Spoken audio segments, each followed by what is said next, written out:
लेप लगवा दिया होता तो अब तक दौड़ने लग चुके होते तुम। मेरे पास उपचार के पैसे नहीं है सरकार। हरिओम हरिओम। चाचा, ये आवश्यक नहीं है कि हर उपचार में पैसे लगे। मैं तुम्हें लेप देता हूँ, उसका कोई पैसा नहीं लूंगा मैं तुमसे। हरिओम।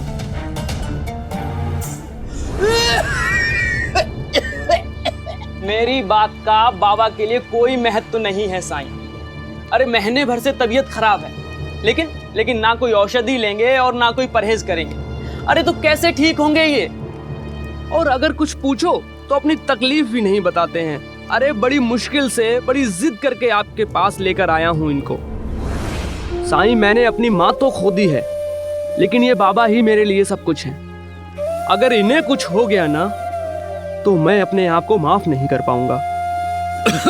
बेटा, मैं कुछ बोलूं? साईं, अगर मैं इसे कहूंगा कि मेरी तबीयत ठीक नहीं है तो ये अपना काम धाम छोड़ के मेरे इलाज के लिए घर में बैठ जाएगा। और मैं ये नहीं चाहता कि मेरे लिए ये अपना नुकसान करे। इसे समझाइए। मैं तो अपनी जिंदगी जी चुका, पर इसने अभी शुरुआत भी नहीं की। कब तक मेरी चिंता करता रहेगा? इसीलिए मैं अपनी बीमारी के बारे में इसे कुछ भी नहीं बताता। और एक बात साई, इसे कहिए कि एक अच्छी सी लड़की देख के ये अपनी शादी करे।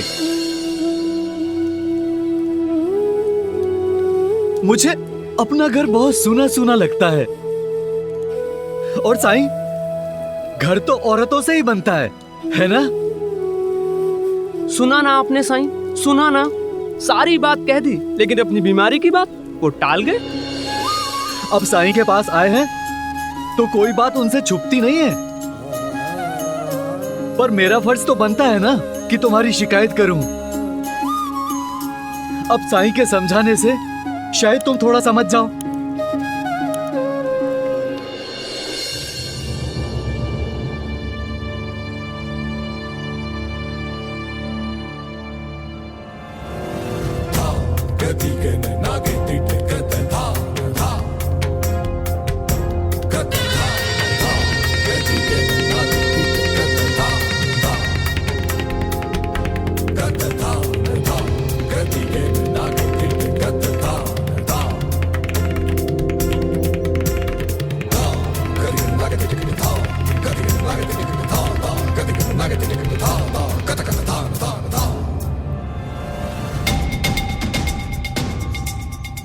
पाटिल जी, सुना है मेरे लिए आए आदेश को आपने ले लिया।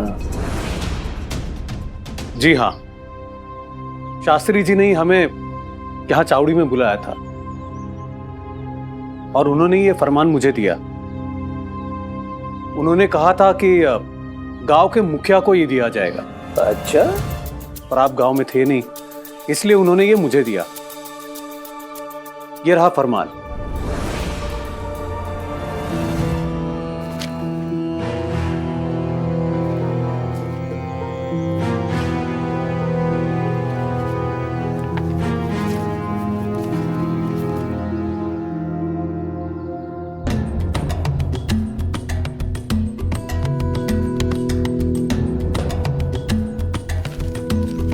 हम सब ने निर्णय लिया है कि महारानी को पैठनी साड़ी देंगे।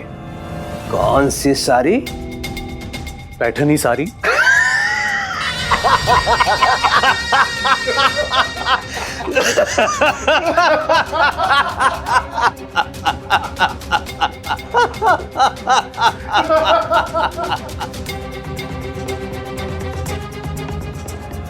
आप लोग हंस क्यों रहे?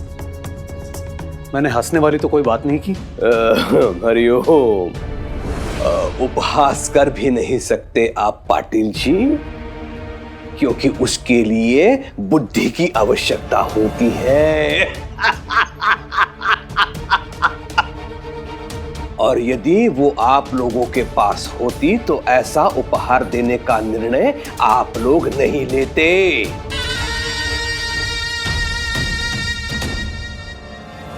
महारानी है वो, अंग्रेजों की महारानी। आधी दुनिया पर उसकी हुकूमत चलती है। क्या वो तुम्हारी पैठनी पहन के लंदन घूमेगी? सारे वारे कुछ नहीं पहनती वो। उसे ऐसा उपहार देना चाहिए जिसे वो पहन सके। ऐसा हम उन्हें क्या दे सकते हैं जो वो पहन सके?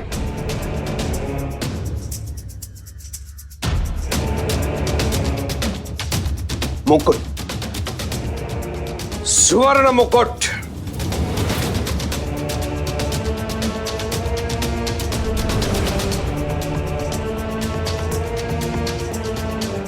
सरकार, वो तो बहुत महंगा होगा। क्या हम कुछ और नहीं दे सकते? कुछ और? कहीं ऐसा तो नहीं है कि आप लोगों को लग रहा है कि मैं सुझाव दे रहा हूं? सुझाव नहीं, ये मेरा आदेश है। संभवतः आप लोगों की स्मरण शक्ति क्षीण हो गई है। मैं शिरडी का राजा हूं। राजा। मेरे आदेश की पूर्ति करना आप लोगों का धर्म है।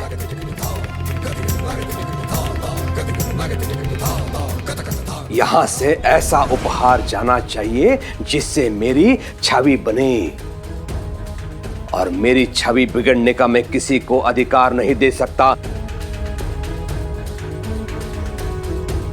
और सुनिए, छोटा मोटा मुकुट नहीं, 300 तोले का मुकुट मैं भेंट में दूंगा रानी विक्टोरिया को। 300 तोला।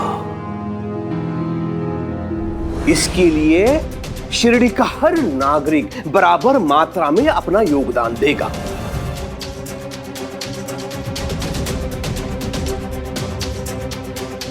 तो गणना के हिसाब से हर घर से 3 तोला सोना चाहिए होगा मुझे।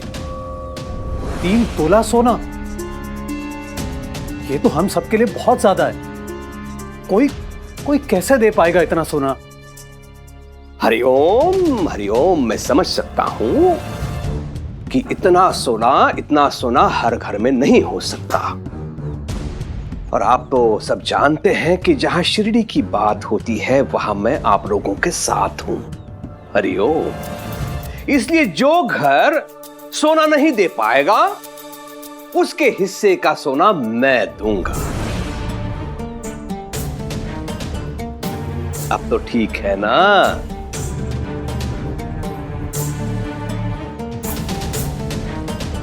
आपको अपनी कानों पर विश्वास नहीं हो रहा है ना? है ना? लेकिन आपने जो सुना वो सत्य है।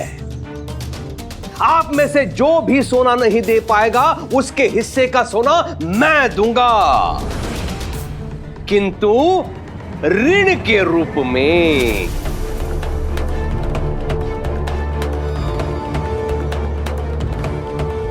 और ऋणी को 5% के दर से ब्याज का भुगतान करना होगा मुझे।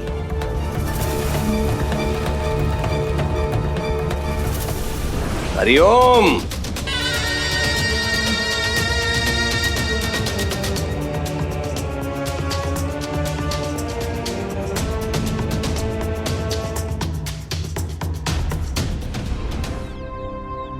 भाईजान, जो भी जमा पूंजी थी असलम की शादी में सब खर्च हो गई।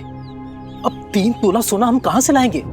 सलीम, मुझे तो इस बात की फिक्र हो रही है कि कहीं हमारे घर को अगर 2 घरों में गिन लिया गया तो कुलकर्णी सरकार को हमें 3-3 तोला सोना यानी 6 तोला सोना देना पड़ेगा। जिसको देना है वो दे, पर मैं 1 पैसा नहीं दूंगा। अब मेरे पास है ही नहीं तो कहां से दूंगा? तुम नहीं दोगे तो कुलकर्णी सरकार दे देंगे अपनी तरफ से, फिर बन जाना उनके कर्जदार। कुलकर्णी सरकार की इतनी बात भी भूल गए क्या? और पंडरी, कुलकर्णी सरकार की चाल तुमसे अधिक और कौन समझ सकता है? उनके यहाँ एक बार कर्ज का खाता खुल गया फिर वो कभी बंद नहीं होता। सही कह रहे हैं आप। कहने सुनने का वक्त गया। हंसकर या रोकर इंतजाम तो करना पड़ेगा। सरकार से झगड़ा मोल लेना हमारे लिए नुकसानदायक होगा, चाहे वो कुलकर्णी सरकार हो या फिर अंग्रेज सरकार।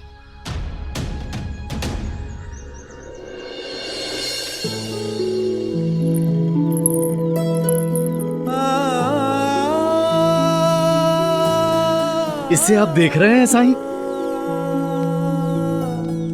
ये मेरी पत्नी की आखिरी निशानी है। वो इसे हमेशा अपने पास रखती थी ताकि अपनी बहू को दे सके,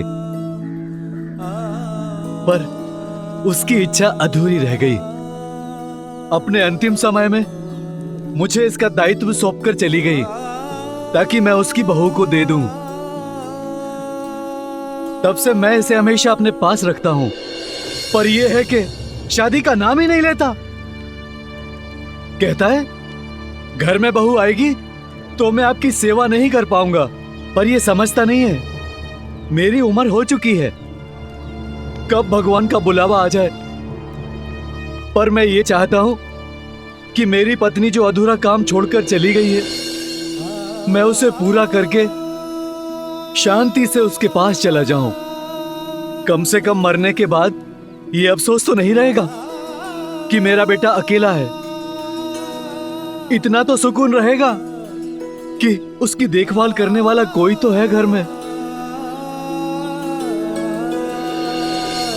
प्रेम में हम एक दूसरे की देखभाल करते हैं, चिंता करते हैं एक दूसरे की भलाई चाहते हैं।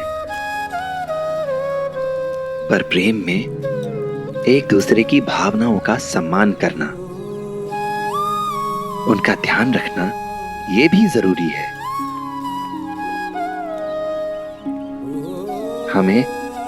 हमें एक दूसरे का पूरक होना चाहिए।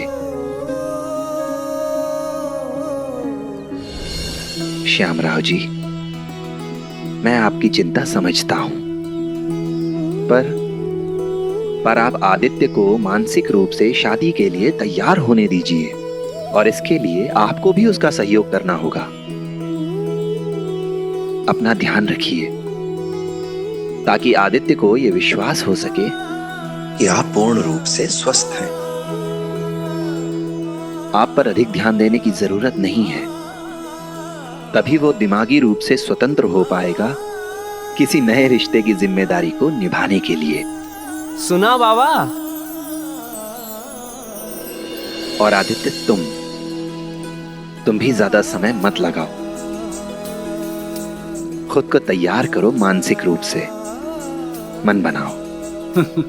सुना बेटा?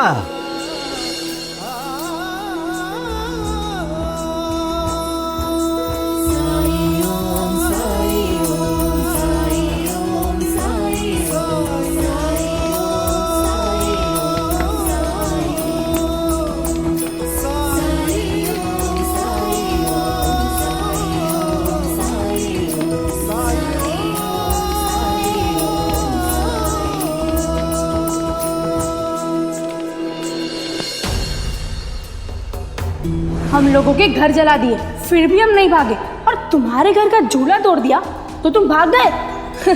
डरपोक कहीं के। डरपोक।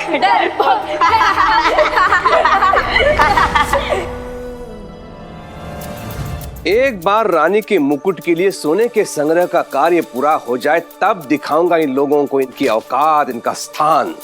बहुत जरूरी हो गया था सरकार। सरकार, सबका दिमाग 7वें आसमान पर पहुंच गया है।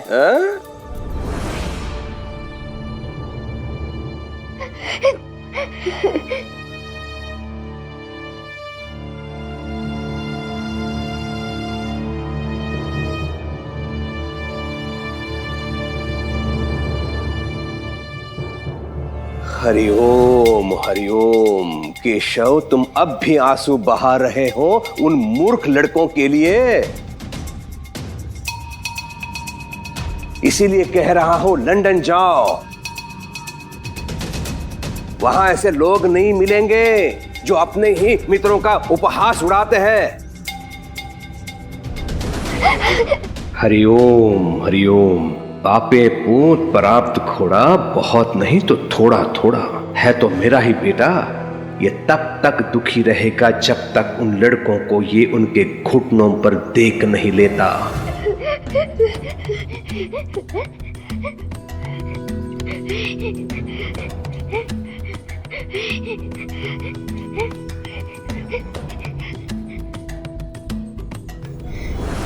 केशव, रो मत बेटा, रो मत। मैं तुम्हें ऐसी वस्तु ला के दूंगा जिसे देखकर जो तुम्हारा मजाक उड़ा रहे हैं ना, वो तुमसे मित्रता करने के लिए गिड़गिड़ाएंगे। सच? हाँ, तुम्हारे चारों ओर घूमेंगे वो। हाँ, लट्टू हो जाएंगे। और तब तुम भी सीख जाओगे कि लोगों को मुट्ठी में कैसे रखा जाता है। हरिओम। हंसो। ये हुई ना बात। हरिओम।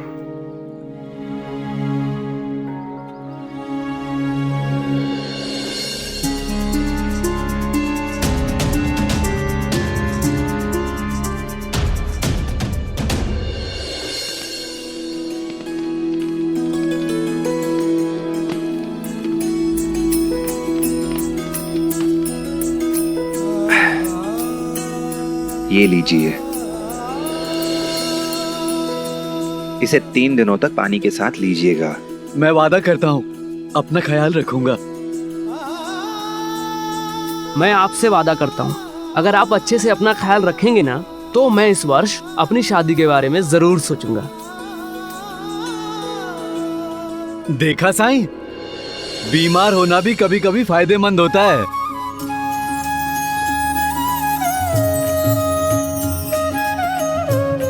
राम जी भला करें।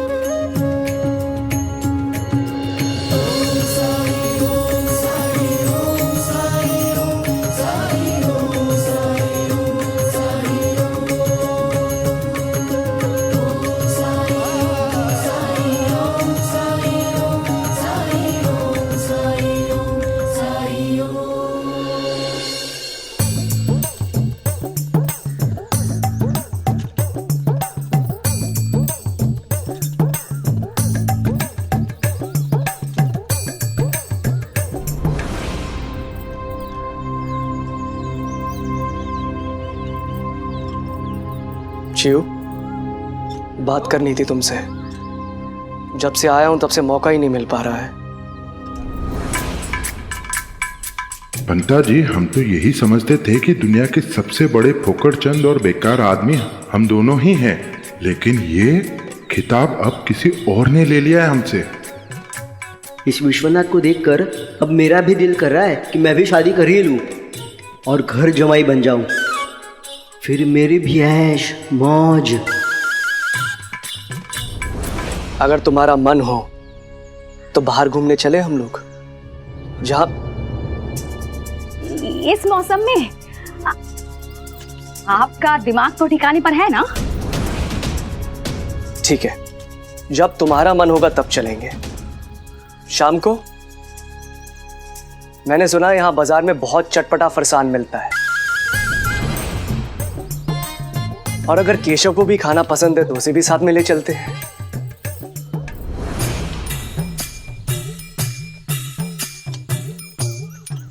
अब क्या गलत कह दिया मैंने? सवाल सही गलत का नहीं है, आपकी समझ का है।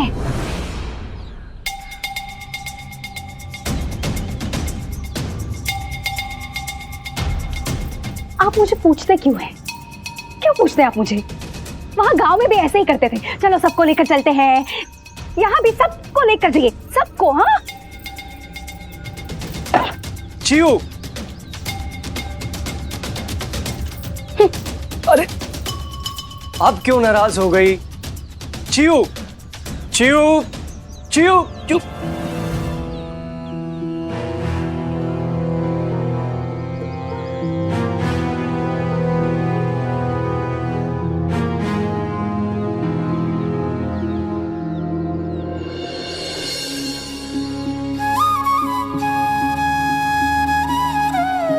भिक्षा दो माई। माई, माई भिक्षा दे माई।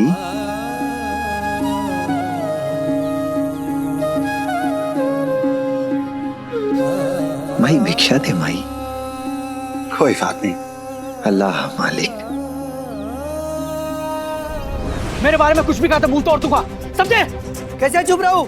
जो मैं कहा सही तो कहा, घर जमाई हो तो घर जमाई कहूंगा। एक और शब्द नहीं, मैं बता रहा हूँ तुमको, मैं बहुत मारूंगा, बता रहा हूँ मैं। कैसे मारोगे तुम? अरे हटो, नहीं मानोगे तुम, नहीं मानोगे, नहीं मानोगे। अरे छोड़ दीजिए आप। अरे रुक जाइए। अरे रुकिए, क्या कर रहे हैं आप लोग? रुकिए, क्यों मार रहे हो उसे? साई इसी ने शुरुआत की थी, इसी से पूछिए। ये सच है कि मैंने शुरुआत की है, लेकिन कसूर मेरा नहीं, इन लोगों का है। इन लोगों के तानों से मेरा धैर्य समाप्त हो गया। ये लोग मुझे घर जमाई कहकर चिढ़ाते हैं, मुझ पर हंसते हैं, सिर्फ इसलिए कि मैं अपनी पत्नी के घर में रहता हूँ, अपने ससुराल में रहता हूँ। ससुराल में रहते हो, उन्हीं का खाते हो, तो घर जमाई हुए ना। और सच सुनने में तुम्हें तकलीफ क्यों होती है? हाँ, मैं घर जमाई हूँ, ससुराल में रहता हूँ, लेकिन मैं उनके टुकड़ों पर नहीं पलता हूँ। क्या जानते तुम सब लोग, मैं खुददार हूँ, खुद की नौकरी करता हूँ, अपने माँ बाप के साथ साथ अपनी पत्नी के माँ बाप का भी ख्याल रखता हूँ। साईं, कुछ महीने पहले मेरी शादी हुई थी। शादी के कुछ दिनों बाद मेरे ससुर बीमार पड़ गए और मेरी पत्नी को मायके जाना पड़ा। मेरी सासू माँ लाचार हैं, बूढ़ी हैं, वो कुछ संभाल नहीं सकती। मेरे ससुर पूरी तरह स्वस्थ नहीं है, तो मैं भी यहाँ चला आया, जिससे हमारी गृहस्थी पर असर न पड़ सके। ईश्वर की कृपा से मेरे माता पिता स्वस्थ हैं, तंदुरुस्त हैं, वो अपना ख्याल रख सकते हैं, लेकिन मेरी पत्नी के माता पिता के मामले में ऐसा नहीं है। उन्हें 24 घंटे एक आदमी चाहिए जो उनका ख्याल रख सके, देखभाल कर सके। साईं, लोग ये क्यों नहीं समझते हैं, क्यों हंसते हैं मुझ पर? क्या पत्नी के घर पे रहना पाप है, गुनाह है? बताइए साईं।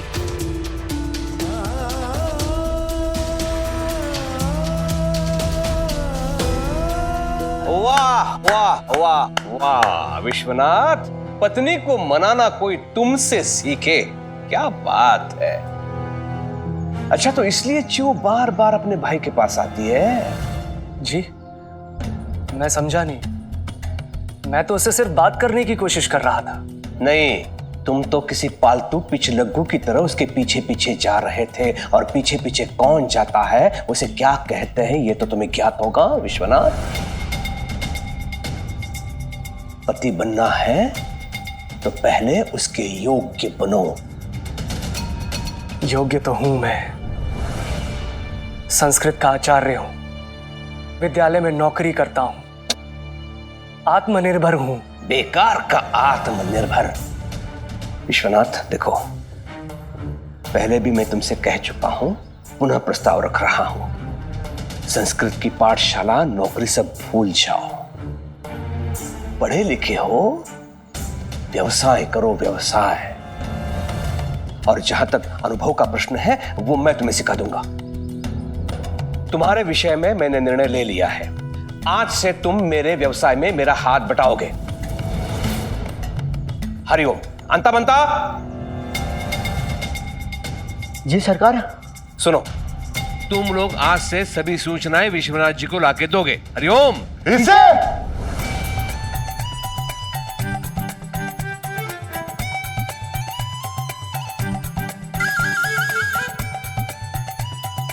जी सरकार। जी सरकार। लीजिए पंता जी, अब यही दिन देखना बाकी रह गया था। वो क्या कहते हैं अब? हाँ, हर कुत्ते का दिन आता है।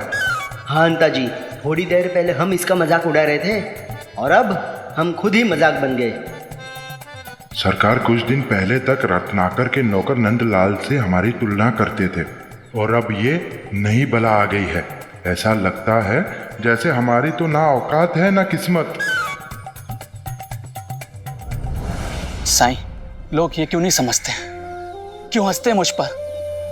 क्या पत्नी के घर पे रहना पाप है, गुनाह है? बताइए साईं।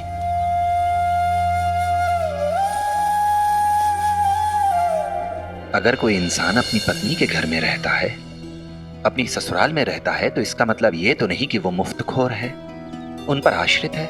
और किसी के बारे में भी कोई राय बनाने से पहले उसके बारे में जान लीजिए, समझ लीजिए। आप लोगों ने ये तो देख लिया कि ये अपनी पत्नी के घर में उसके साथ रहता है, घर जमाई है। पर क्या आपने कभी ये देखा कि ये कितना अच्छा पति है, कितना अच्छा दामाद, कितना अच्छा इंसान है ये, कितने अच्छे इरादे हैं इसके? किसी का मजाक उड़ाने से पहले क्या ये बात आप दावे से कह सकते हैं कि आप इससे बेहतर पति हैं, इससे बेहतर दामाद हैं, या इससे बेहतर इंसान हैं आप? और क्या आप में समाज के बनाए नियम, इन रीति रिवाजों को तोड़कर अपनी पत्नी या उसके परिवार की मदद करने की इच्छा है? बोलिए। इनके पास कोई जवाब नहीं है साईं। अगर मेरे पति मेरे माता पिता की सेवा करते हैं, उनकी देखभाल करते हैं, तो इसमें इन्हें क्या परेशानी है? न जाने कैसी धारणा है ये कि पत्नी के परिवार से सेवा तो ली जाती है, पर उनकी सेवा कोई नहीं करना चाहता। आपने बिल्कुल सही कहा साईं।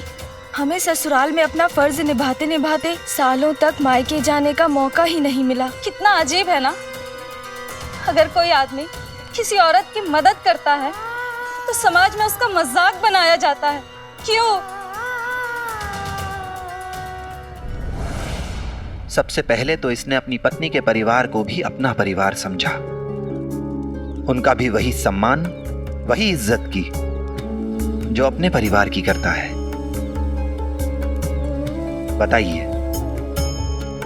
बताइए आप में से कितने लोग ऐसे हैं जो सच्चे मन से यह स्वीकार कर सकें कि वो अपनी पत्नी के परिवार को अपना परिवार ही मानते हैं?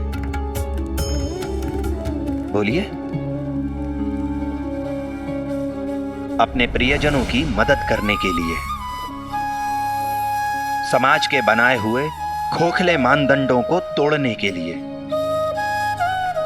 एक नए तरीके के चिंतन, एक आत्मविश्वास, एक नए दृष्टिकोण की जरूरत होती है। इसने अपनी पत्नी और उनके परिवार के लिए जो कुछ भी किया वो पूर्णतः निस्वार्थ है, और ये एक बहुत अच्छा उदाहरण है पूरे समाज के लिए। इसी से पति पत्नी के संबंधों में एक नई ऊर्जा आएगी, उन्हें एक नया अर्थ मिलेगा, एक सही अर्थ मिलेगा, एक संपूर्ण अर्थ मिलेगा।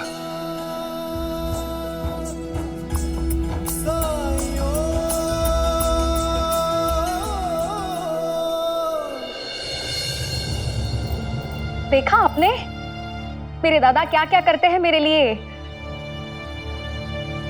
मुझे इस बात का एहसास है और मैं इनके प्रयासों की सराहना भी करता हूं, मगर मैं एक शिक्षक हूं, ये सब हिसाब किताब मुझसे नहीं होगा। सुन लिया दादा तुमने, ये नहीं बदलेंगे। इस आदमी को आगे बढ़ने की कोई महत्वाकांक्षा, कोई चाह नहीं है। नहीं चीरू, ऐसा नहीं है। ऐसा ही है। आपके साथ काम करने वाले लोग कहां से कहां पहुंच गए हैं। लोगों ने अपनी अपनी पाठशालाएं खोल ली और आप आज भी गांव की उस पाठशाला में नौकरी करते हैं। एक बात बताइए आप मुझे, आपने आज तक मुझे दिया ही क्या है? हार, अंगूठी, ये तो दूर की बात है। कभी एक छोटा सा फूल भी दिया है मुझे आज तक? फूल? अरे हमारे घर के बगीचे में इतने सारे फूल हैं, वहां से ले लेती तुम।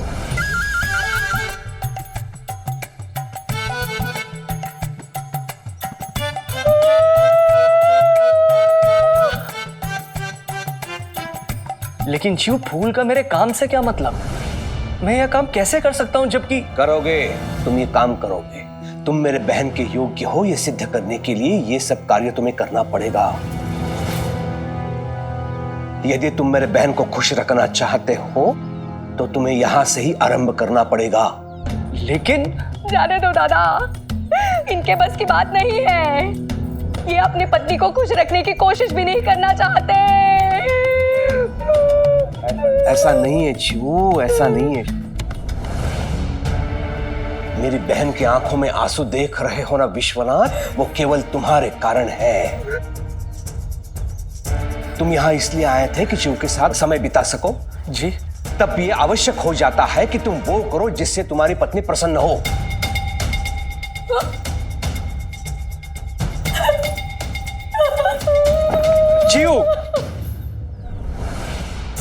हरिओम हरिओम। इसलिए तुम्हारा कार्य आज से आरंभ। और हां, अंग्रेज महारानी के मुकुट के लिए सोने के संग्रह का दायित्व मैं तुम्हें सौंपता हूं। स्मरण रहे, एक भी घर छूटना नहीं चाहिए। हर घर से 3 तोला सोना आना चाहिए। हरिओम। शेष अंता पंता तुम्हें बता देंगे।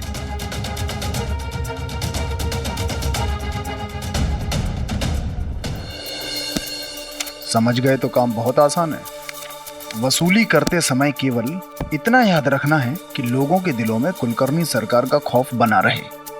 गांव वाले 3 तोला सोना या उतना ही पैसा हमें दें, इसके अतिरिक्त उनके पास कोई विकल्प ना हो। गांव वाले सपने में भी हमें ना करने का साहस ना कर सकें। अब आप देखिए हम लोग काम कैसे करते हैं।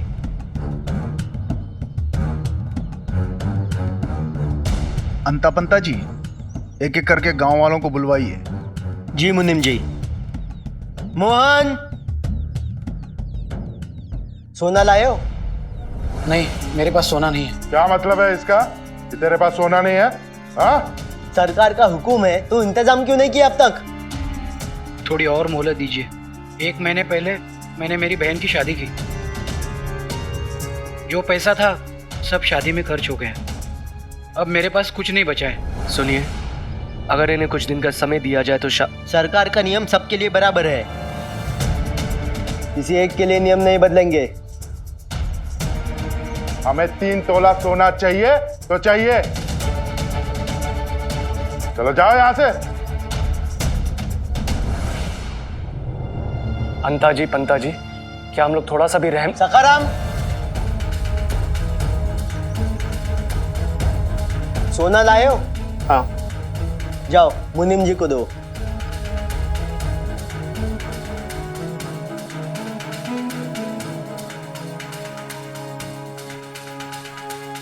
ये तो कम है। 3 तोला सोना, 1 रत्ती भी कम नहीं। और निकालो।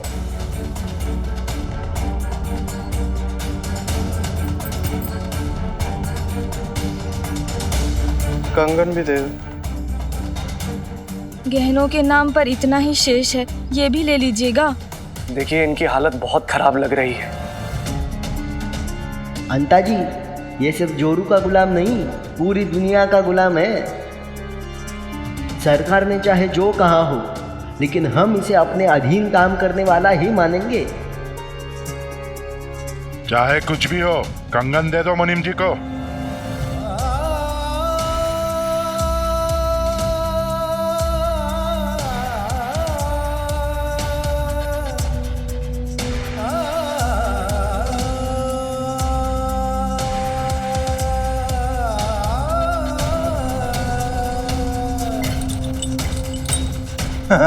अब ठीक है।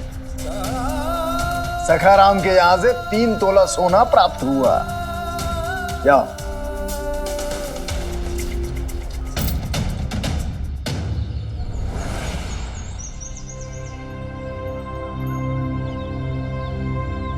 लाना।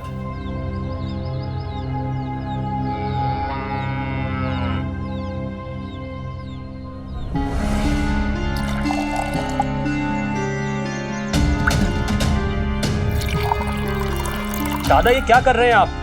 दूध में पानी क्यों मिला रहे हैं? क्या तुम्हें याद नहीं? हमें 3 तोला सोना देना है।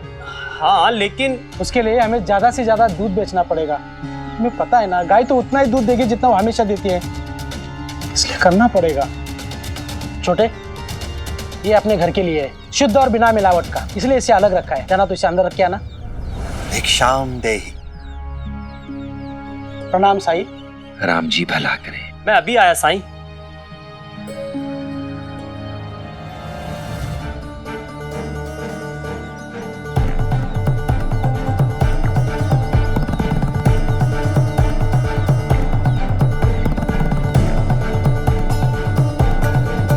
ये लीजिए साईं।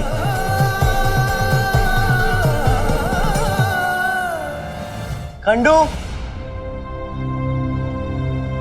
सोना लाए हो?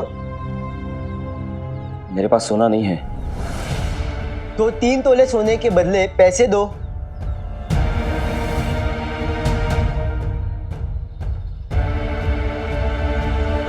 मेरे पास इतना ही है। ये क्या मजाक है? हम लोग यहाँ भीख मांगने बैठे हैं क्या? तो क्या मैं भीख मांगने निकलूं? मेरे पास इतनी ही है, मैं और क्या करूं? देखिए अभी जो है उसे ले लेते हैं, अगर इनके पास नहीं है तो इतने से ही काम चला लेते हैं। धन्यवाद, कम से कम आपने तो मेरी मजबूरी समझी। उधर नहीं, इधर बात करो। नियम तो नियम है, और भीख मांगने की जरूरत क्या है? सरकार है ना, वो तुम्हारे हिस्से का पैसा दे देंगे और तुम उन्हें ब्याज समेत लौटा देना। नहीं नहीं, मैं सरकार से पैसे नहीं लूंगा। सरकार से लिए तो जिंदगी भर नहीं चुका पाऊंगा। मुझे कल तक का समय दीजिए, मैं कुछ इंतजाम करता हूं।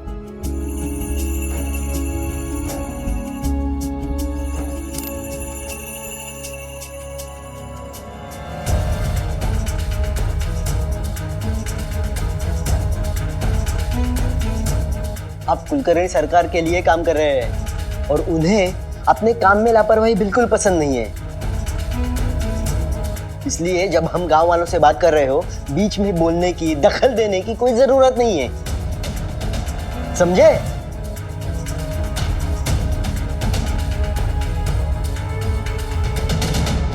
सतीश,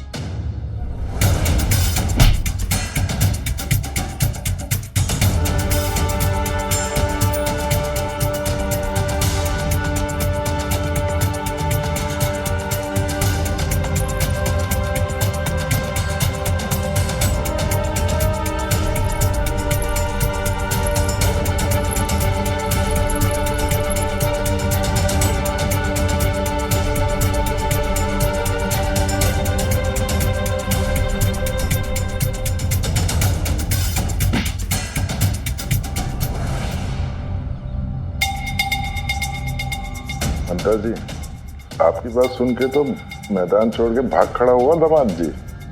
अंता जी, अब पता चल गया कि चूताई ससुराल में रहना क्यों नहीं चाहती है। ऐसे आदमी का होना ना होना सब एक बराबर है।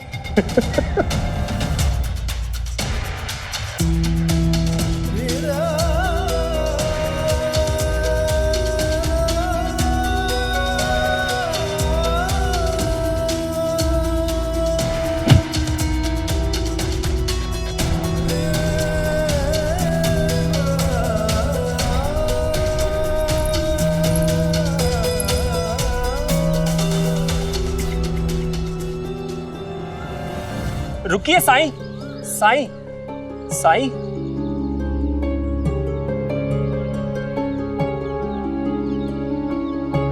हमसे कोई गलती हो गई क्या? आप बिना भिक्षा लिए ही जा रहे हैं, क्या आप हमसे नाराज हैं? तुम दूसरों को जो भिक्षा देते हो, क्या वही वस्तुएं तुम खुद भी प्रयोग में लाते हो? हाँ साईं, हम जो फल सब्जी हम जो खाते हैं वही आपको देते आए हैं, हम आपको अलग कैसे दे सकते हैं?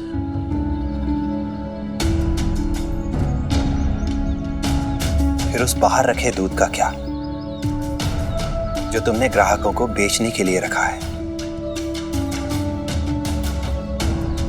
जो दूध तुम अपने बच्चों को पीने के लिए देते हो, क्या इस बेचने के लिए रखे दूध में भी वही गुणवत्ता, वही शुद्धता है? आपको कैसे? लोग तुम पर भरोसा करते हैं, लेकिन तुम अपने पेशे से ही बेईमानी कर रहे हो, धोखा दे रहे हो तुम ग्राहक को। और ग्राहक तो भगवान होता है ना। क्या करें साईं, हर घर को 3 तोला सोना देना है, हमारे पास इतना पैसा नहीं है और ना ही समय। हम लोग वो सब कुछ करने की कोशिश कर रहे हैं जो हम कर सकते हैं। अगर कोई गलत करेगा तो क्या तुम भी वही करोगे? बोलो। तुम्हारी अपनी नैतिकता का कोई मूल्य नहीं, कोई महत्व नहीं। सोचो, अगर हर इंसान अपने सुख सुविधा के लिए, अपने स्वार्थ के लिए धर्म का रास्ता त्याग कर अधर्म का रास्ता अपना ले, तो फिर हम अपनी आने वाली पीढ़ियों को ये कैसा संसार, ये कैसी दुनिया देकर जाएंगे?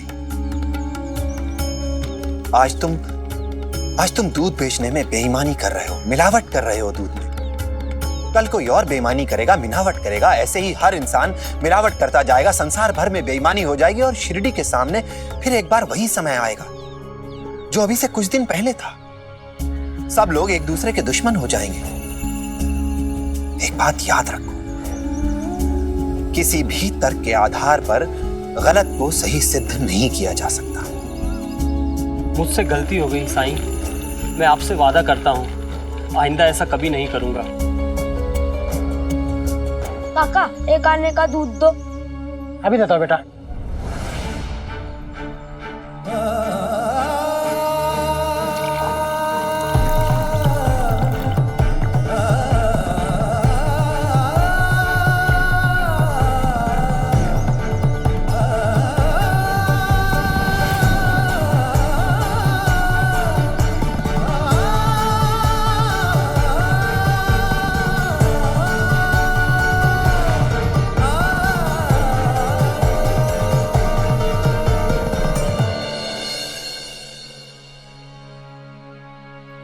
रुकिए, मैं देता हूं।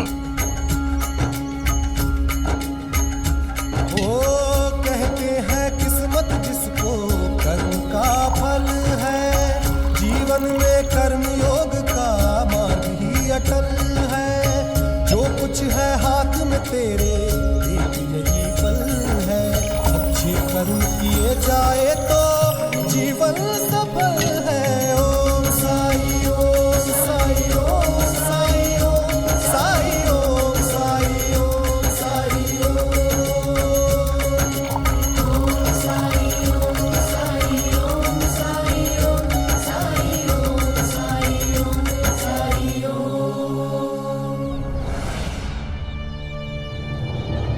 ये क्या कर दिया तूने छोटे? वो दूध क्यों दिया? वो तो हमने हमारे घर के लिए रखा था। दादा, मिलावट वाला दूध ग्राहकों को देकर हम उनके साथ धोखा कर रहे हैं। लेकिन मैंने तुम्हें थोड़ी देर पहले ही समझाया था ना, ये ऐसा हम क्यों कर रहे? 3 तोला सोना देना है। साईं ने हमारी गलती बता दी है मुझे।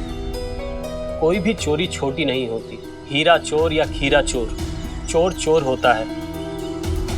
अगर हम आज कोई भी अनैतिक काम को छोटा और उचित ठहराने लगे तो वो दिन दूर नहीं जब बड़ा पाप करते समय शायद किसी का हाथ ना कांपे। और आप अपने घर के बच्चों को क्या शिक्षा देना चाहते हैं? क्या यही भविष्य देना चाहते हैं?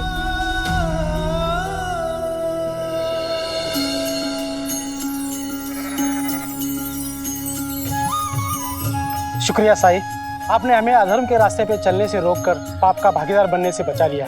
सबका मालिक एक।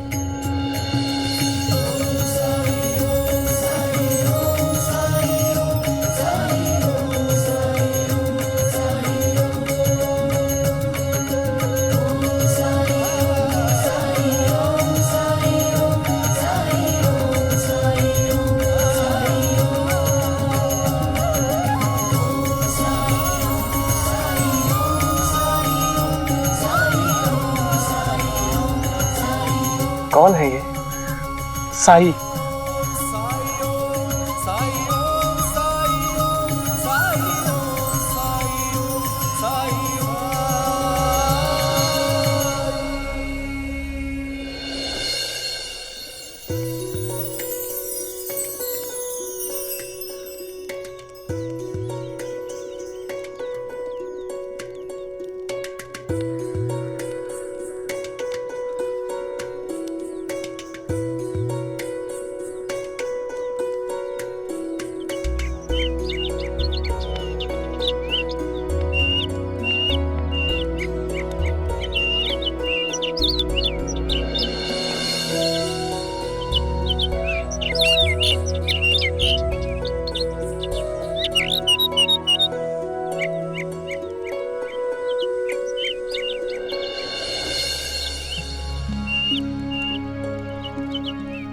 अरे लक्ष्मी, इतनी सुबह सुबह और वो भी तख्ती के साथ, कोई खास बात है क्या? हाँ साई, आज परीक्षा है हमारी। और मुझे तो बहुत डर लग रहा है क्योंकि मेरी तैयारी अधूरी है। क्यों? तैयारी नहीं की क्या? वो क्या है ना, घर में कोई ना कोई आते जाते रहता है, बातें होती रहती है, इसीलिए मैंने सोचा कि मैं बाहर बैठकर पढ़ाई करूं। लेकिन हमारे बस्ती में भी बहुत शोर होता है, मैं पढ़ूं कैसे, ध्यान कैसे लगाऊं? मैंने तुम्हें कितनी बार समझाया, अगर तुमने नियमित रूप से अभ्यास किया होता तो आज तुम्हें इतनी मुश्किल का सामना नहीं करना पड़ता। अगर ध्यान लगाना है तो सबसे पहले अपने मन को शांत करना होगा, फिर केवल उसी काम पर ध्यान लगाना होगा जो करना है। वो काम कैसे होगा, उसका परिणाम क्या होगा, इस बारे में सोचना भी नहीं है। बस काम करना है, ये बात दिमाग में होनी चाहिए। और एक बार ध्यान लगाना आ गया तो फिर चाहे बाहर ढोल बजे या बिजली गिरे, तुम्हें कोई विचलित नहीं कर पाएगा। तुम्हारा ध्यान कोई नहीं भटका पाएगा। पर मैंने बहुत कोशिश की साईं, मुझसे नहीं होता। अभ्यास से कुछ भी संभव है लक्ष्मी। परीक्षा में थोड़ा ही समय शेष है। चलो मैं तुम्हें ध्यान का अभ्यास कराता हूं। आसन याद है ना? ठीक है।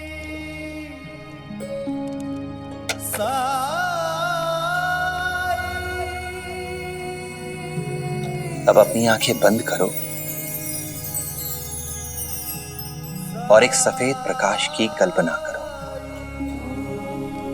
उस प्रकाश पर ध्यान केंद्रित करो अपना। उस प्रकाश पर अपना ध्यान केंद्रित करती जाओ। बाहर की सारी ध्वनियों को अनसुना कर दो।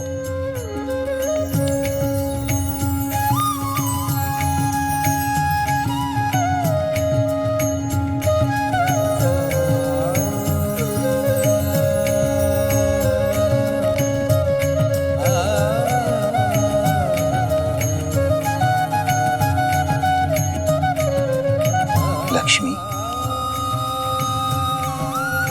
क्या मेरी आवाज सुनाई दे रही है तुम्हें? क्या तुम मुझे सुन पा रही हो?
जी प्रणाम सरकार, क्या मैं अंदर आ सकता हूँ? हरिओम, आओ। रखो।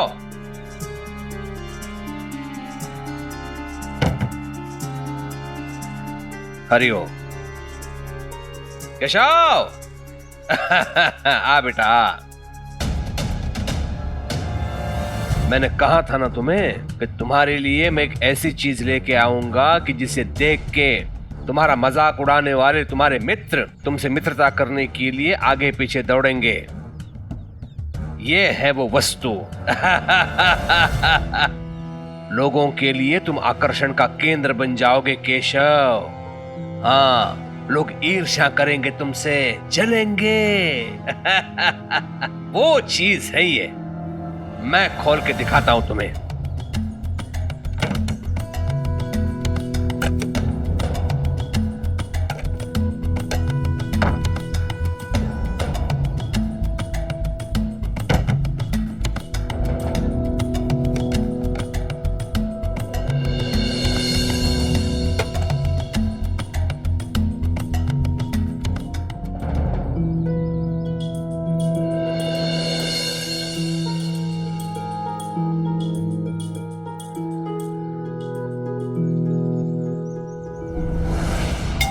इसे कहते हैं ग्रामोफोन। ये गीत संगीत सुनाने वाला यंत्र है, विदेशी यंत्र है ये। इसे देखेंगे ना तुम्हारे मित्र तो जलेंगे तुमसे, ईर्ष्या करेंगे तुमसे। रत्नाकर राव थे ना, उनके घर देखा था मैंने ये यंत्र ग्रामोफोन। देखो, इसे ऐसे घुमाते हैं।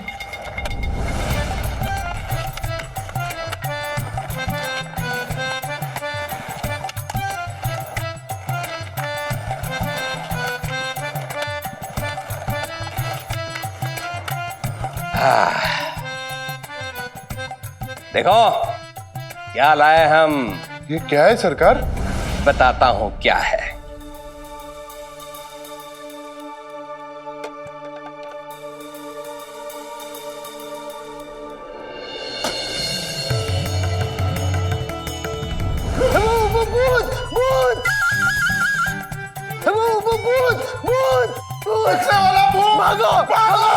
अरे गधो, मेंढको, ये भूत नहीं है, ये गीत संगीत सुनाने वाला यंत्र है। भाग गए गधे कहीं के।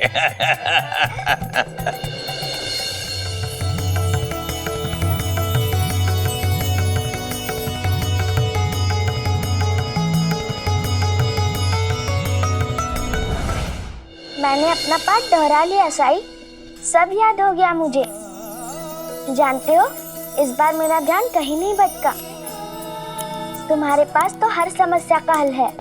लक्ष्मी, एक बात हमेशा याद रखना, सफलता उसी को मिलती है जो कभी विचलित नहीं होता। अब जाओ और परीक्षा में प्रश्नों के उत्तर ध्यान से देना। ठीक है साईं।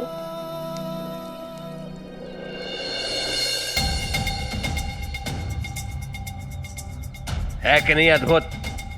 बोलो। गांव में ना इसे किसी ने देखा होगा ना सुना होगा इसके बारे में। सच पिताजी? तो फिर आप वापस बताए ना, इसे कैसे बजाते हैं? बताता हूँ। पहले से बाहर रखते हैं, इसे यहाँ ले जाते हैं तो ये बंद हो जाता है। फिर ये ऐसे इसको घुमाया जाता है।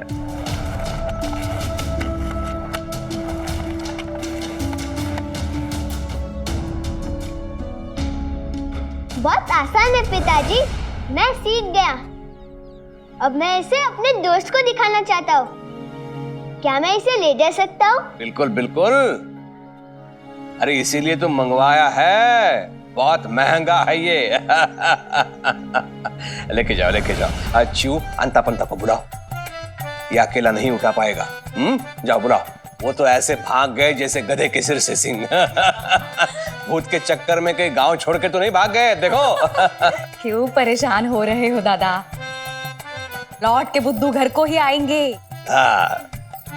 वैसे दादा, अगर किसी को केशव के साथ भेजना है ना, तो इन्हें भेजो।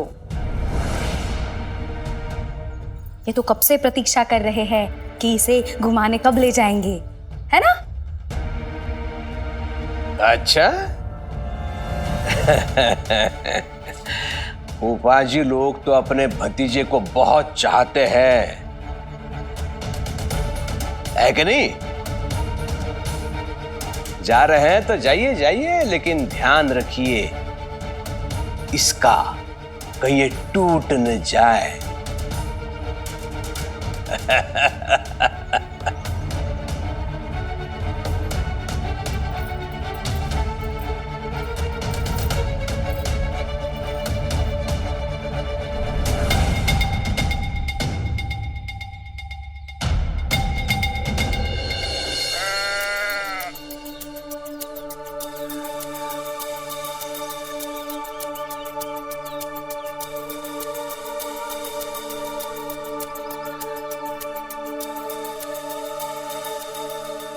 देखो डरपोक आ गया। अरे कैसा है डरपोक? अभी भी डरपोक ही है।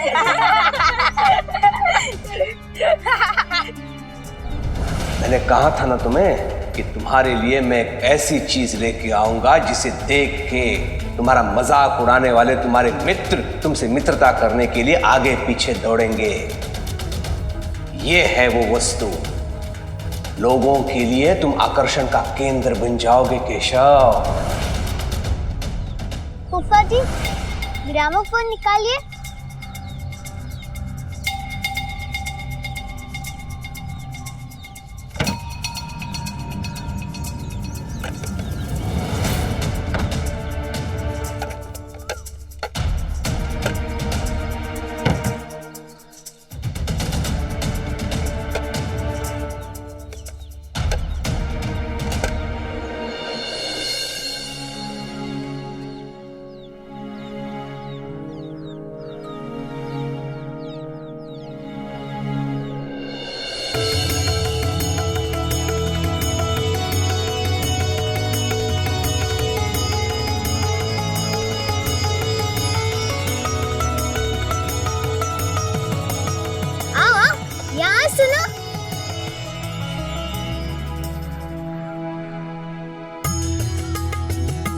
सितार की आवाज कहाँ से आ रही है? केशव, क्या ये तुम्हारे पीछे से आ रही है? पीछे से नहीं, इससे आई आवाज। इसे ग्रामोफोन कहते हैं। सितार, तबला, बांसुरी, गीत सब इसके अंदर है। मतलब तुम बोल रहे हो कि धुन के सारे सजिंदे इस बक्से के अंदर छुपे हुए हैं? झूठ मत बोलो, कुछ भी बोलता है। अरे सच बोल रहा हूँ, नहीं मानना है तो मत मानो।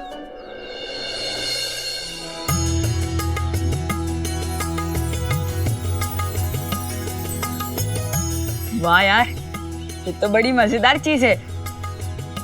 मेरे पास और भी बहुत कुछ है सुनाने के लिए। तो वो सुनाओ ना। हाँ सुनाओ ना। सुनाओ ना। हाँ।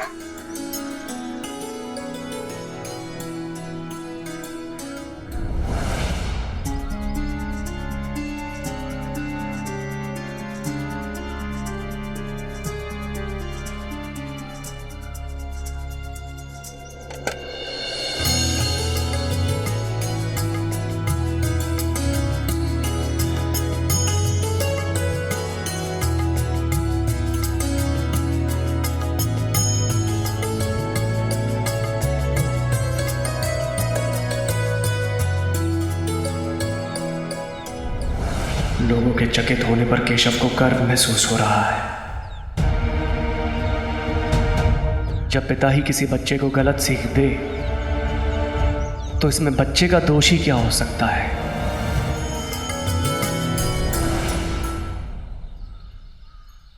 अरे ये रुक क्यों गया? ये खराब हो गया क्या? अब नहीं बजेगा? अरे परेशान मत हो, अभी फिर से बजने लगेगा।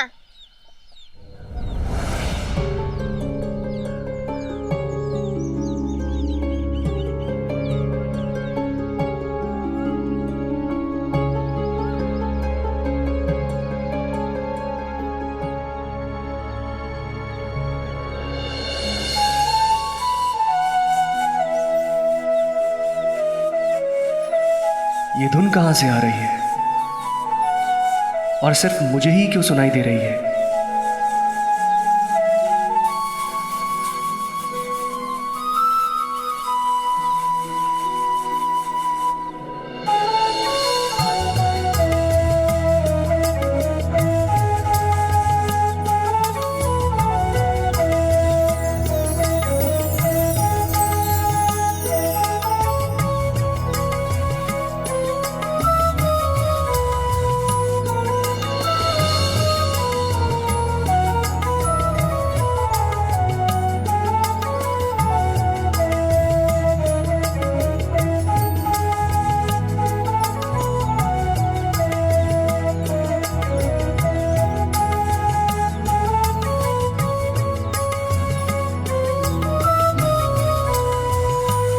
क्यों ऐसा लग रहा है जैसे ये आवाज मुझे बुला रही हो?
साईं है ना?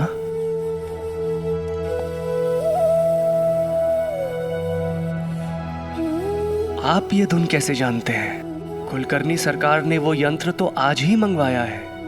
ये तो मैं नहीं जानता, लेकिन इतना जरूर जानता हूं कि संगीत प्रकृति ही बनाती है, मानव नहीं।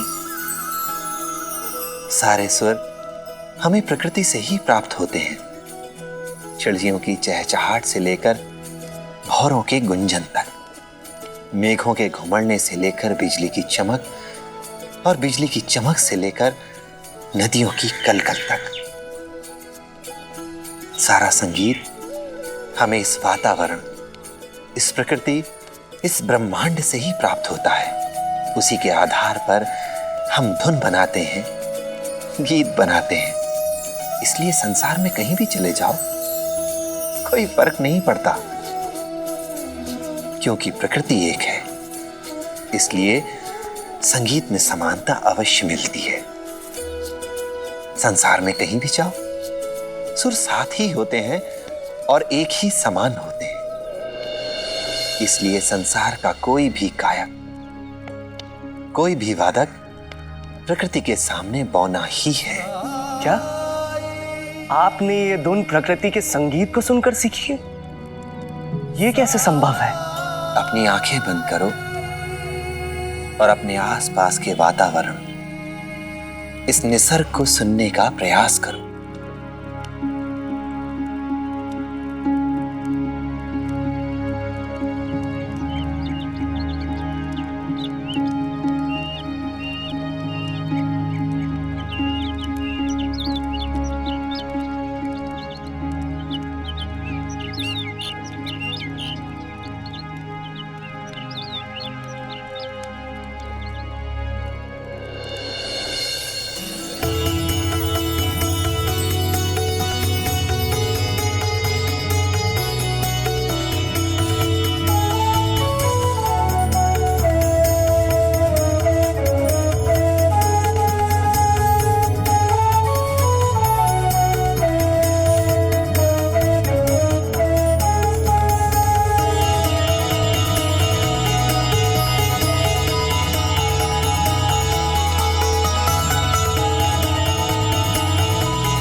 साईं, ये कैसा संगीत आपने मुझे सुनाया।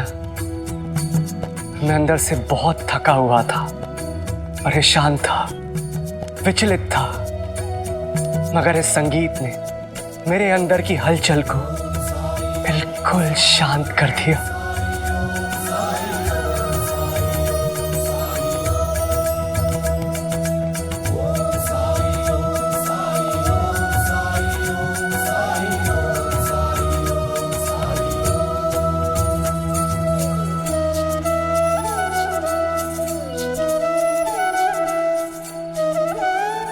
मैंने सुबह आपकी झलक देखी थी। आपने जो कहा था, मैं उससे बहुत प्रभावित हुआ। नए हो शिरडी में? जी, मैं कुलकर्णी सरकार का बहनोई हूं। तुम्हारा असली परिचय ये है कि तुम एक नेक और अच्छे इंसान हो। धन्यवाद साईं, मुझे आपसे मिलकर बहुत अच्छा लगा और मैं आपसे दोबारा मिलने जरूर आऊंगा।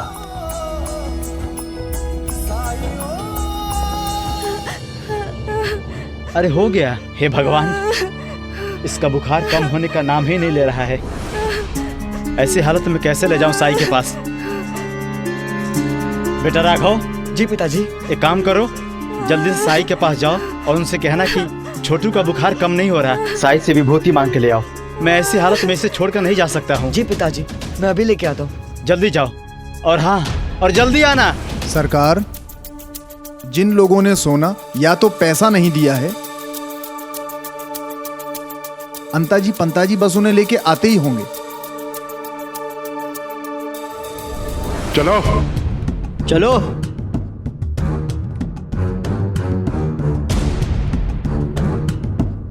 चंदू और उसके पिताजी को नहीं लाए? वो लोग नहीं मिले, उन्हें अगली बार ले आएंगे। बाकी सभी देनदारों को लेकर आए हम सरकार। हरिओम। सब लोगों ने दिया, तुम लोगों ने नहीं दिया। हाँ, क्या तुम लोग मेरे सगे संबंधी लगते हो? और यदि लगते भी तो भी देना पड़ता, क्योंकि नियम नियम है।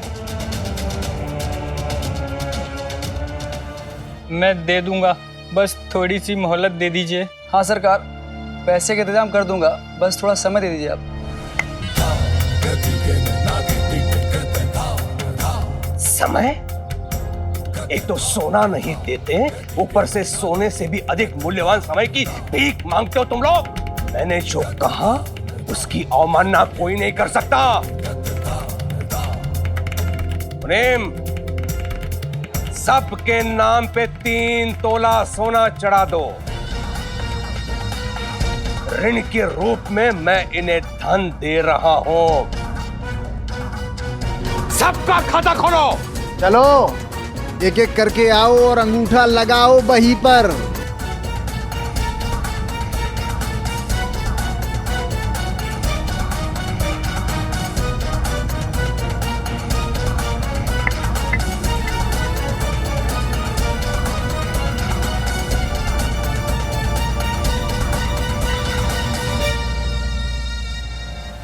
साई, मेरा छोटा भाई है ना साई, वो बहुत बीमार है।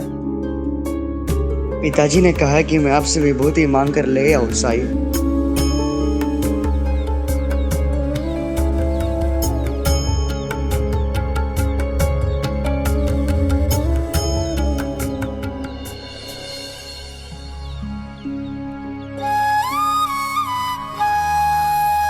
ये लो।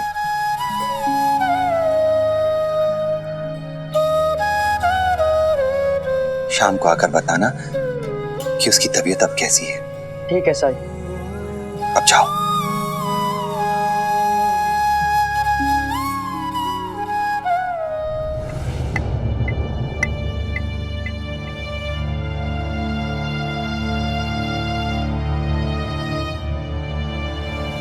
चाचा, क्या अलग से निमंत्रण दूं तुम्हें? हाँ? अंगूठा लगवाओ। मैं आपके पिता की उम्र का हूं सरकार। आपको देने के लिए मेरे पास कुछ भी नहीं है।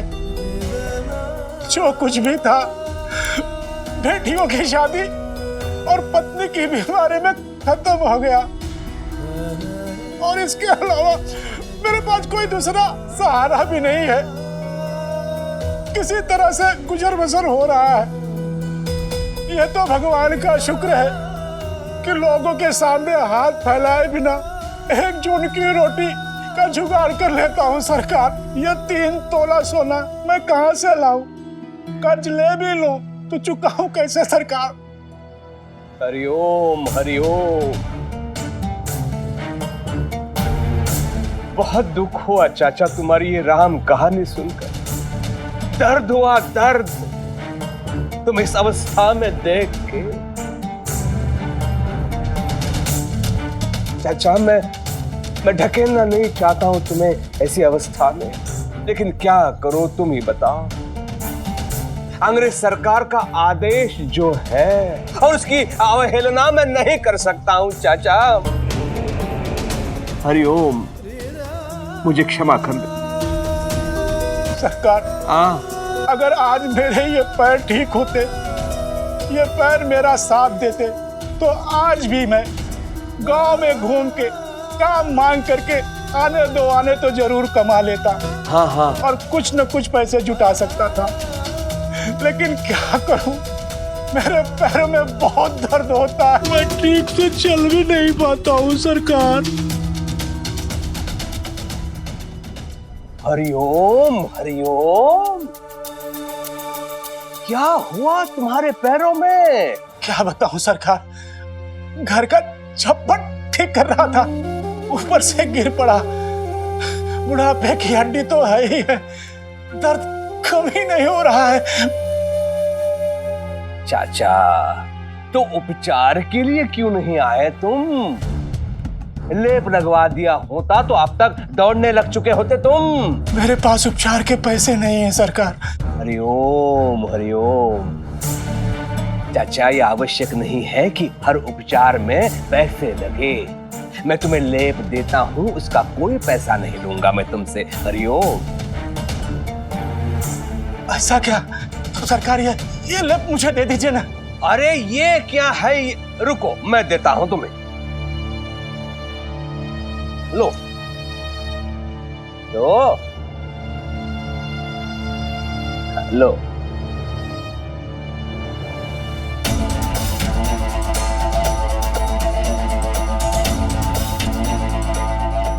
लो।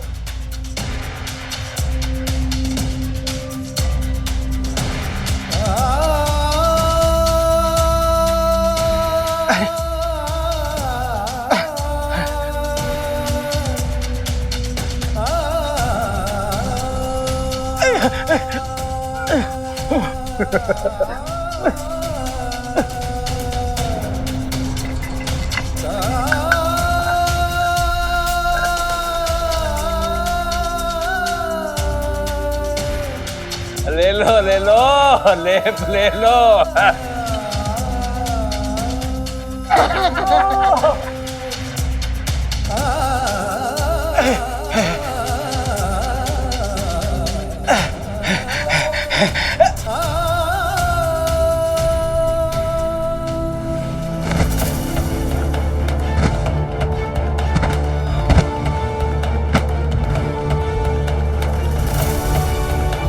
मिल गया लेप से।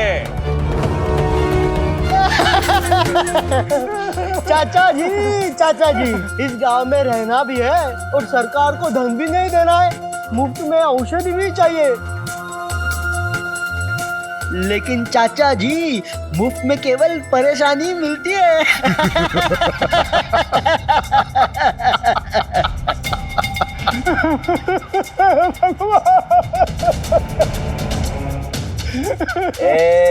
चुप, एकदम चुप। कुलकर्णी सरकार का आदेश पत्थर पे खींची वो रेखा है जिसे कोई मिटा नहीं सकता। हरिओम। सोना देना पड़ेगा, चाहे वो अमीर हो या अपाहिज, सबको देना पड़ेगा।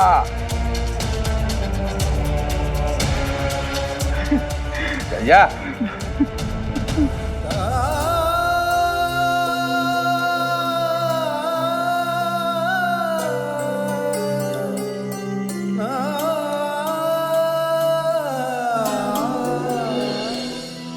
इन प्रश्नों का उत्तर ध्यान से देना, ठीक है? चिंता मत कीजिए अध्यापक जी, मैंने साई से वादा किया है, इस बार मेरा ध्यान नहीं भटकेगा।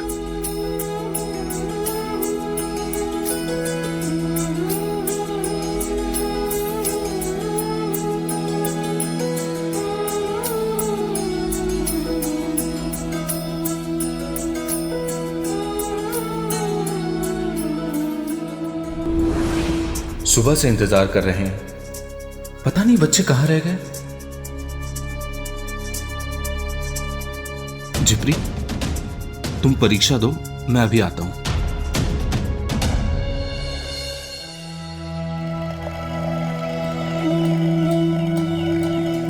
भिक्षा दे माई, माई भिक्षा दो।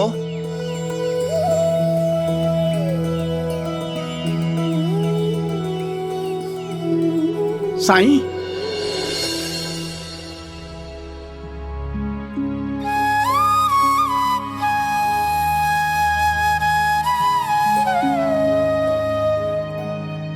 प्रणाम साईं। दुख दर्द अधिक समय तक नहीं रहते। साईं, उम्र हो गई है और वैसे भी ये बुढ़ापा अपने आप में ही एक भयंकर रोग है।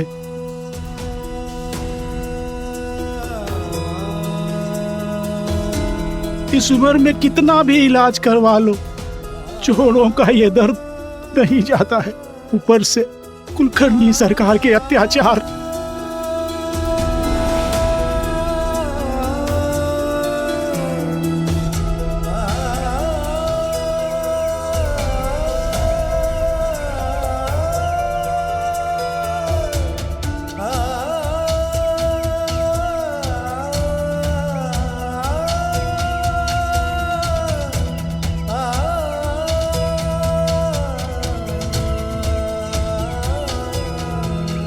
मुझे पता है साईं कि जब तक अब ये मेरी सांस चलेगी मुझे इस दर्द के साथ में ही जीना पड़ेगा।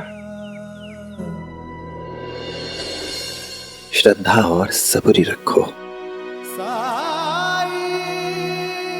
ईश्वर सब कुछ ठीक कर सकता है।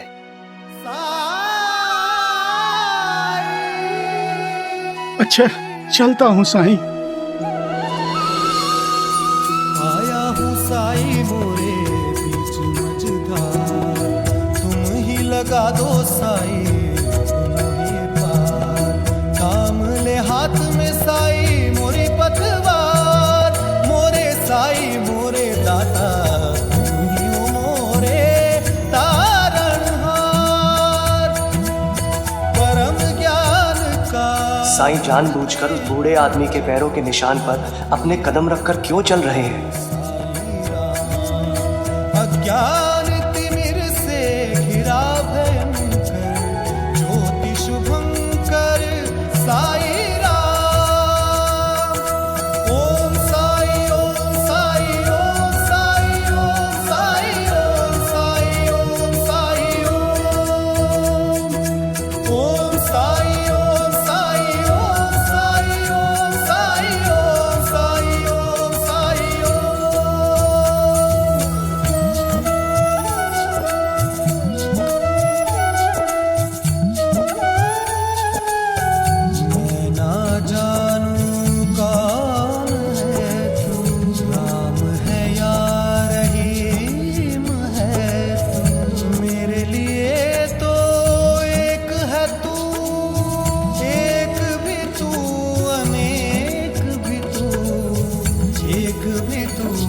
अनेक भी तू, जन्मों के पर्वत लांघ के आया तेरे दर में साई रे।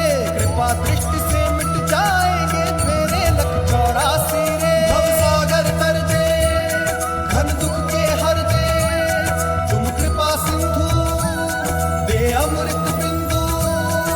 अलख उजियारे दीनों के सहारे,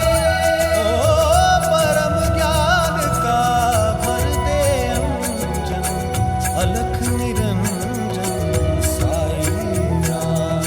अज्ञान तिमिर से घिरा ज्योति शुभंकर साई राम। ओम साई ओम साई ओम साई ओम साई ओम साई ओम साई। साईं, साईं, मैं चल सकता हूँ। ऐसा लगता है जैसे शरीर के किसी भी हिस्से में कोई तकलीफ है ही नहीं। राम जी भला करें।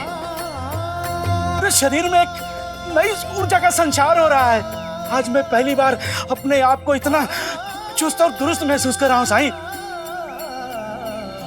भटकने वाले बच्चों में से नहीं है मेरा राघव, लेकिन आज ना जाने कहाँ रह गया वो। और दिन होता तो कोई बात नहीं थी। छोटू की तबीयत बिगड़ रही है, उसे भेजा था उड़ी लाने के लिए साई के पास, लेकिन अब तक नहीं आया वो। आप जरा छोटू का ध्यान रखेंगे, मैं अभी द्वारका मई से आता हूँ।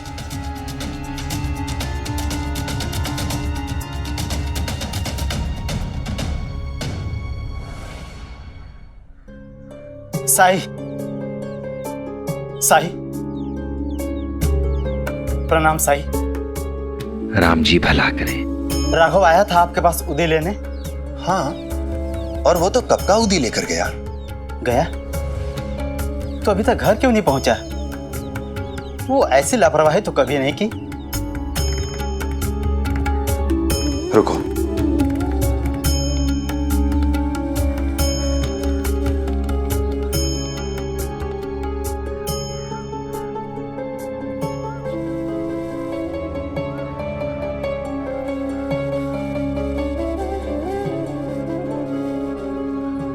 ये उदी लेकर घर जाओ। इसे पानी में मिलाकर छोटू को देना। मैं राघव को ढूंढकर घर भेजता हूं। प्रणाम साई। राम जी भला करें।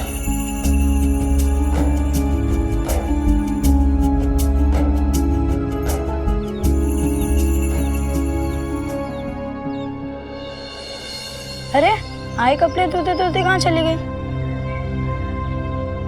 साईं, साईं, आपने मेरे विद्यार्थियों को कहीं देखा है क्या? आज उनकी परीक्षा है, पर झिपरी को छोड़कर कोई भी विद्यालय नहीं पहुंचा।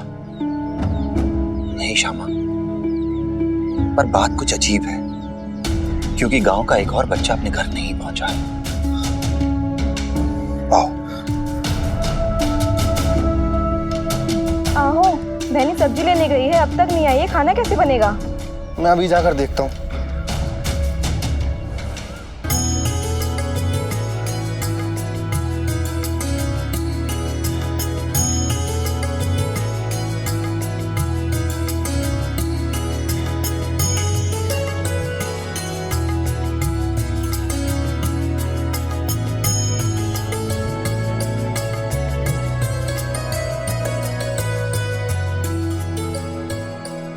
अली, भीमा, बबलू, तुम लोगों की आज परीक्षा थी ना, और तुम लोग यहां खड़े हो।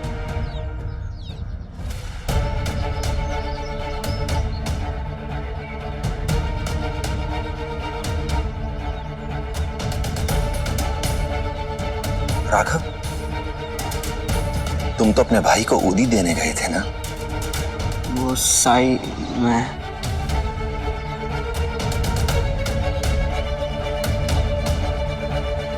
आप सब लोग तो बड़े हैं, समझदार हैं। ये छोटे बच्चे अगर इस यंत्र के लिए आकर्षित होते हैं, इनमें जिज्ञासा है, तो मैं इनकी बात समझ सकता हूं।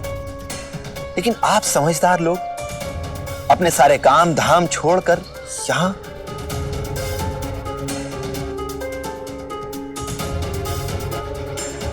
तुम अपने बैलों के लिए चारा लेने गए थे ना? तुम यहां खड़े होकर तमाशा देख रहे हो और वहां तुम्हारे बेजुबान जानवर भूखे हैं।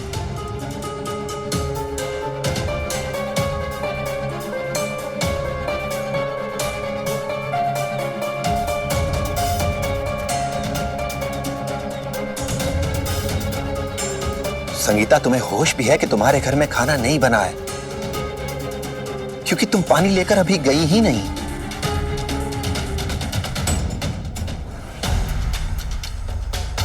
तुम्हारी सब्जी बाजार में सूख रही है और तुम यहां इन बच्चों के साथ खड़े होकर तमाशा देख रहे हो। और आप सब धरती पुत्र, हमारे किसान, ये सब अपने काम काज छोड़ के, अपनी खेती बाड़ी छोड़कर बच्चों के साथ बच्चे बने हुए हैं।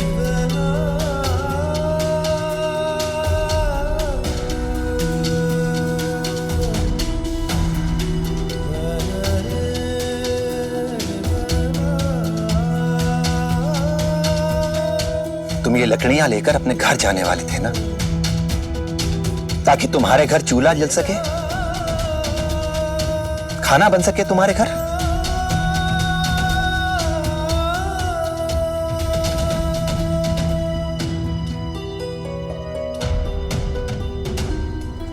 देखिए, मैं समझ सकता हूं कि इस नए यंत्र के लिए, इस नई वस्तु के लिए आपका आकर्षण स्वाभाविक है,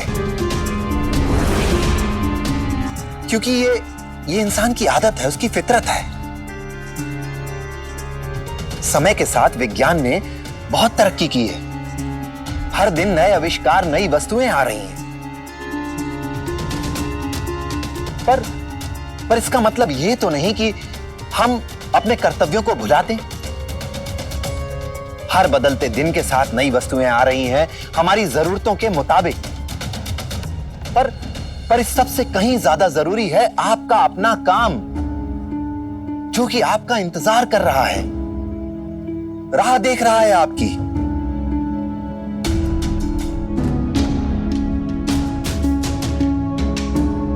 एक बात हमेशा याद रखना,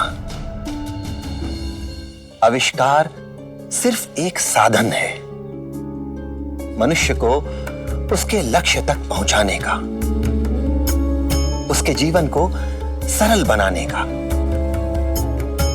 लेकिन जब कभी ये साधन हमारे लक्ष्य से अधिक महत्वपूर्ण होने लगे, तो ये समझ लेना चाहिए कि कमी साधन में नहीं, कमी हम में है। विज्ञान चाहे जितनी तरक्की कर ले, लेकिन उसका उपयोग है मनुष्य को मनुष्य के करीब लाने में। पर जब वस्तुएं ही हमारे बीच दीवार बनने लगे, तो फिर यह हमें निर्धारित करना होगा कि ये वस्तुएं हमें नियंत्रित करेंगी या हम इन वस्तुओं को।